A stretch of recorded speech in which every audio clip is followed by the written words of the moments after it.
quando eu decidi criar o lance do motorhome e pedir demissão, o ano... Você quer chutar um ano? Um ano bom pra pedir demissão, assim. Qual? Só que não. 2021, 2020? 2020. Claro. Começo de 2020. Um ótimo ano pra pedir demissão.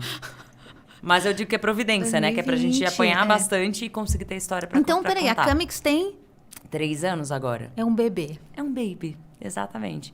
E começou no meio da pandemia e eu falei assim, cara, e agora? Eu não posso comprar um motorhome e sair pelo Brasil aglomerando pessoas para discutir propósito. Só se fosse propósito da morte, não pode? E assim, ia ser super antiético. Eu falei, cara, o que eu vou fazer? E primeiro, eu tinha... Peraí, você pediu a conta sem planejar, então?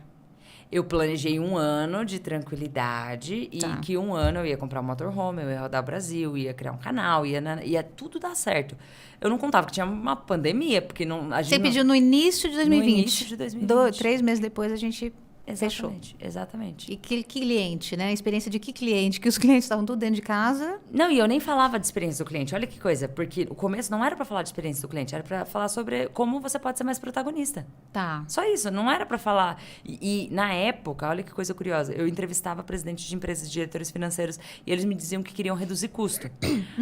Eles queriam reduzir custo e tinha gente querendo oportunidade. E na época a gente abriu uma filial em Sumé, no interior da Paraíba. Se você passar muito rápido, você perdeu o Sumé. Tipo, piscou, acabou. É uma cidade muito pequenininha que só vive ou do comércio ou de concurso público. Tá. E a gente abriu, o dono da empresa onde eu trabalhava, ele veio de Sumé e ele falou, olha, eu quero devolver de alguma forma para minha terra o que eu tô plantando.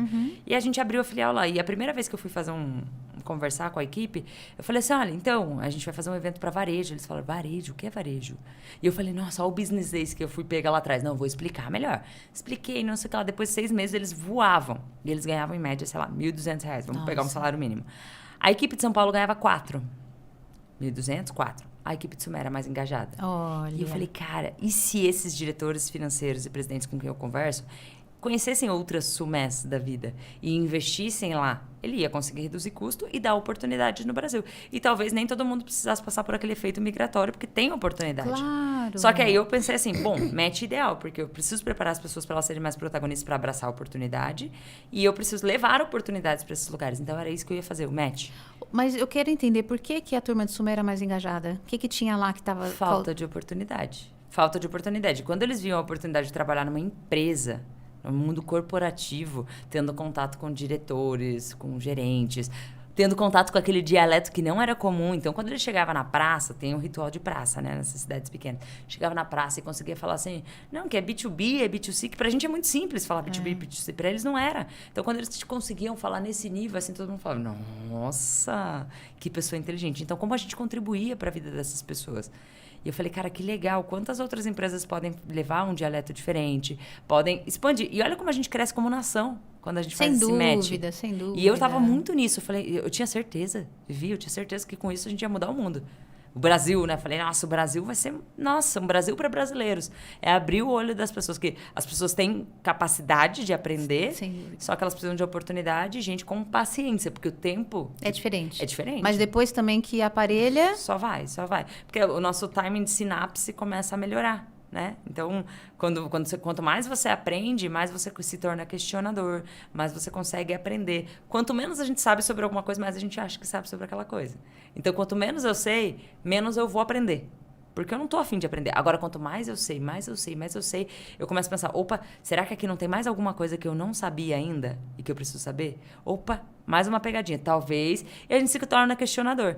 A galera que faz mestrado, o que é o mestrado? Você pega uma hipótese sua, essa hipótese, e começa a pegar pessoas que já escreveram sobre aquilo. Você fala, nossa, mas esse já escreveu desse jeito, e esse desse jeito, e esse desse jeito. E já nem concordo mais com a minha própria hipótese. A gente se torna questionador. E a pessoa que faz mestrado leva isso pra vida. Então, ela não acredita mais em verdades absolutas. E a gente admira quem faz mestrado. Porque são os professores que estão lá na sala de aula e tudo mais. Então, por que não a gente adotar essa mesma lógica do mestrado? Duvidar de tudo, falar assim, deixa eu mas que dados? Mas quem escreveu a respeito? Tanto que eu odeio falar, assim, quando eu falo, eu tento não falar dos achismos. E quando é achismo, eu falo, eu achava tal coisa. Mas eu gosto muito de trazer referência. Em que livro eu encontrei isso? Quem falou aquilo? Porque dá até convite para que a pessoa possa ir buscar a informação por si só e falar assim, deixa eu ver se eu concordo com o que ela falou. Deixa eu ver se ela interpretou direito, né? Então, e isso ficou muito na minha cabeça. E aí, sim, eu ia rodar lá o Brasil, de motorhome, levando essas coisas e não aconteceu. Aí, voltando só pra comunidade, que era o que surgiu, né? De quanto isso gera laço. Eu falei, bom, vou fazer online um grupo pra gente discutir sobre como... E começar a levar a palavra de alguma forma. Nossa meta era ter 100 pessoas. Nossa, eu, né? Mas é que eu já falava nossa pra aparecer e profetizar, né? Falar assim, vai ser grande. E aí eu falei assim, vou reunir 100 pessoas e que a gente se reúna ali mensalmente pra discutir protagonismo, propósito e tudo mais.